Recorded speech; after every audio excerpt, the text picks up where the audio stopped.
गुजरात में हुए भीषण पुल हादसे ने पूरे देश को झकझोर कर रख दिया। तो वहीं विदेश की माने तो इस दर्दनाक हादसे पर प्रतिक्रियाएं आ रही हैं। हर कोई इस हादसे पर दुखी नजर आ रहा है। इस हादसे में 100 से ज्यादा लोगों की मौत किसी भीषण त्रासदी से कम नहीं है। यही वजह है कि भारत के सबसे करीबी दोस्त माने जाने वाले इजराइल से लेकर यूक्रेन, कनाडा और अमेरिका तक ने इस भीषण हादसे पर दुख जताया है।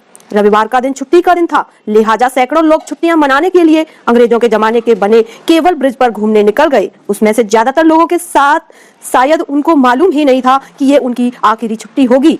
अब वो अपने घर कभी नहीं लौट सकते, क्योंकि इस बुजुर्ग पुल की महज 125 लोगों का भार सहन करने की क्षमता थी। लेकिन रविवार के दिन पुल पर 500 लोग पहुंच गए, जिसकी वजह से अचानक पुल टूटकर बिच्छू नदी में समा गया और 100 से ज्यादा लोगों की मौत हो गई। इस दर्दनाक हादसे की चीख जल्द ही देखी नहीं गई, पूरी दुनिया में सुनाई देने लगी और वो जिसने भी सुना उसने इस हादसे पर दुख जताया। भारत के सबसे करीबी दोस्त माने जाने वाले इजराइल के पीएम यायर लैपिड ने मोरबी पुल पर दुख जताते हुए कहा, गुजरात में हुए पुल हादसे के बाद इजराइल के लोगों की संवेदनाएं और प्रार्थनाएं भारत के लोगों के साथ हैं। घटना में मारे गए लोगों के परिजनों के प्रति मेरी संवेदनाएं, घायलों के जल्दी स्वस्थ होने की कामनाएं करता हूं। अमेरिका के राष्ट्रपति जो बाइडेन ने भी हादसे पर दुख जताते हुए कहा,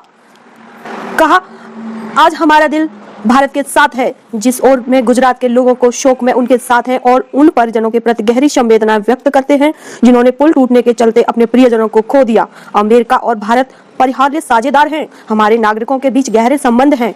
इस कठिन घड़ी में हम भारतीयों के साथ खड़े रहेंगे और उनका समर्थन जारी रखेंगे।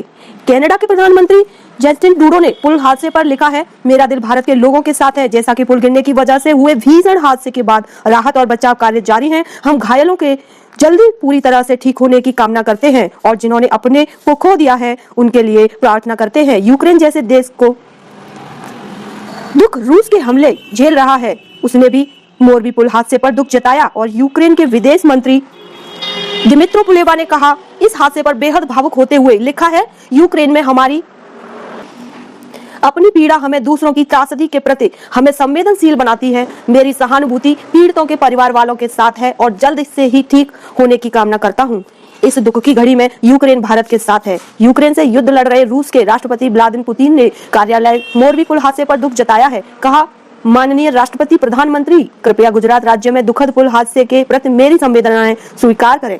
गुजरात में हुए भीषण हादसे को लेकर जहां पूरी दुनिया दुखी है, तो वहीं मोदी सरकार भी इस हादसे को लेकर एक्शन में आ गई है। सोमवार को ही देश के प्रधानमंत्री नरेंद्र मोदी की अध्यक्षता गुजरात में से एक हाई लेवल मीटिंग हुई। बचाव और राहत कार्यों की जानकारी दी गई। इस दौरान लोगों को हर संभव मदद करने के उद्देश्य से बैठक में गुजरात के सीएम भूपेंद्र पटेल, गृह राज्य मंत्री, गुजरात के मुख्य सचिव और डीजीपी सचिव, राज्य के गृह विभाग और गुजरात राज्य आपदा प्रबंधन राज्य प्राधिकरण समेत तमाम अधिकारी भी शामिल रहे। बताया जा रहा है कि इस ब्रिज पर जाने के लिए 17 रुपए का टिकट लेना पड़ता है और इसकी क्षमता महज 125 लोगों की थी, लेकिन हादसे के दिन करीब 500 लोगों को ब्रिज पर जाने की अनुमति दी, जिसकी वजह से भीषण हादसा हुआ। मोरबी पुल हादसे के एक दिन बाद पुल की मरम्मत करने वाली कंपनी, अधिकारी और काम करने वाले 9 लोगों को गिरफ्तार किया गया। पुल हादसे के लिए आप किसे जिम्मेदार मानते हैं? कृपया आप अपनी राय कमेंट बॉक्स में जरूर लिखकर भेज दीजिएगा। हमारे चैनल पर अगर आप पहली बार विजिट किए हैं तो कृपया चैनल को सब्सक्राइब करना ना भूलिएगा। आपका दिन शुभ हो।